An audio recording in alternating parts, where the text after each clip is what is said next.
What's up mga kamoto? Welcome to my channel. So yun nga no, kaya kayo napadpad dito dahil sa dragging problem ng mga Honda Click natin.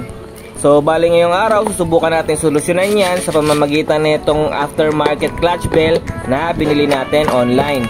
Bali ang brand nga pala ng clutch bell na to is Monkey Power.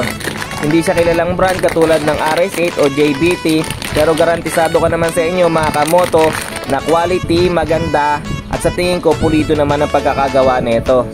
At kung i-compare nga din to sa mga nabanggit kong kilalang mga brand, di hamak na mas mura to.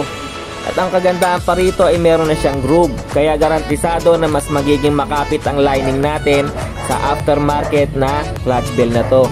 So susubukan nga natin no, na kung kaya ng clutch bell na to na mawala o ma-eliminate yung dragging problem sa mga Honda Click natin. So bali sa mga magtatanong kung ano yung dragging, bali ito yung pagkaunang piga mo pa lang sa sinilyador, parang nanginginig siya tapos parang kumakadyot-kadyot siya.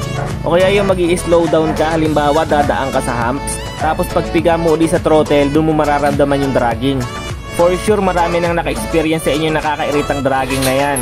At alam ko rin na sinubukan nyo rin magpalinis ng panggilid para mawala yung dragging, pero bumalik din, di ba?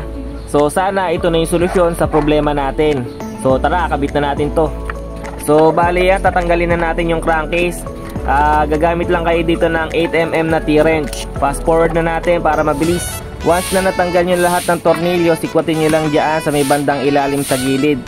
Yan, once na umangat-angat na yan, madali nyo nang mahuhugot yung crankcase. So dito, tatanggalin na natin yung clutch bell. Bali gamit lang kayo dyan ng Y-tool tsaka 19mm na close wrench. Counterclockwise sa pagtanggal. Mas maganda sabayan nyo na rin ng CVT cleaning para fresh na fresh yung panggilid nyo. Ako kasi kakalinis ko lang ng panggilid, kaya yung clutch bell lang yung tatanggalin natin. Pero kung gusto nyo mag DIY ng pag CVT cleaning, meron tayong easy tutorial dyan mga kamoto. Bali lalagay ko na lang yung link sa description kung interesado kayo. So bali yan, natanggalan natin yung stock clutch bell. So bali dito mga kamoto, niliha ko lang ng bahagya yung clutch lining natin para mas maganda yung pagkakakapit niya sa bago nating clutch bell na ilalagay. Yung liha nga pala na yan 1000 grit, huwag nyo masyadong diinan yung pagliha.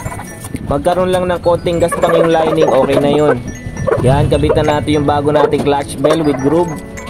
Higpitan na natin, balik clockwise sa paghigpit, huwag masyadong mahigpit, dapat yung sakto lang. So syempre ite-testing muna natin siya mga kamoto.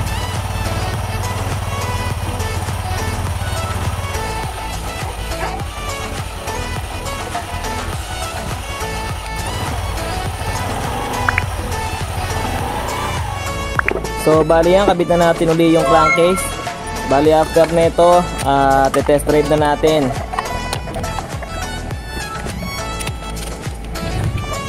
So bali ito na mga kamoto, the moment of truth. Pasensya na nga pala kayo sa angle ng camera, cellphone lang gamit ko dyan nakakabit lang siya sa phone holder. So bali yun no, unang piga ko pa lang sa sinilyador, wala na yung inig o yung vibrate nya na parang kumakadyot-kadyot. Pero dito tatry ko pa rin mag-slow down o huminto para malaman natin kung talagang na-eliminate na yung dragging problem sa Honda Click natin.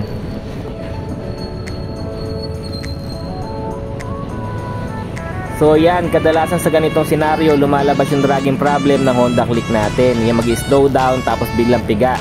Bali dito hindi ko na naramdaman yun. Isa pa pala sa mga senaryo kung kailan ko nararamdaman yung dragging is yung liliko ka or mag-U-turn ka. So gagawin ko rito yun.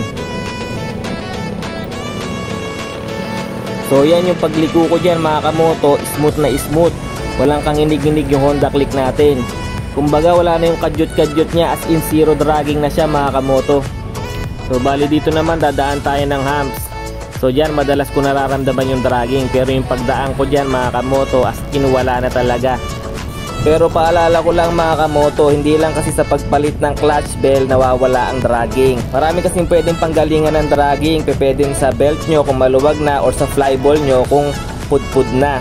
Kaya mas maigi, i-check nyo muna yung parts ng panggilid nyo. Kung okay naman lahat, malamang sa malamang yung stock clutch bell lang talaga ang problema natin. Yung iba kasi pinapa-regroove o pinakakalkal yung clutch bell nila para original pa rin nakalagay sa panggilid nila. Pero syempre depende yan sa preference mo kung gusto mong magpakalkal na lang o bumili ka na lang ng aftermarket online. So yun lang mga kamoto, hanggang dito na lang tong video na to. Bali ilalagay ko na lang yung link sa description kung saan ko nabili itong clutch bell na to. Salamat sa panonood. Kung nagustuhan nyo itong video na to o may natutunan man kayo, pakihit na lang ng like, share, and subscribe button. Damay nyo na rin yung notification button para lagi kayong updated sa mga bago kong uploads. Yun lang, drive safe, peace out!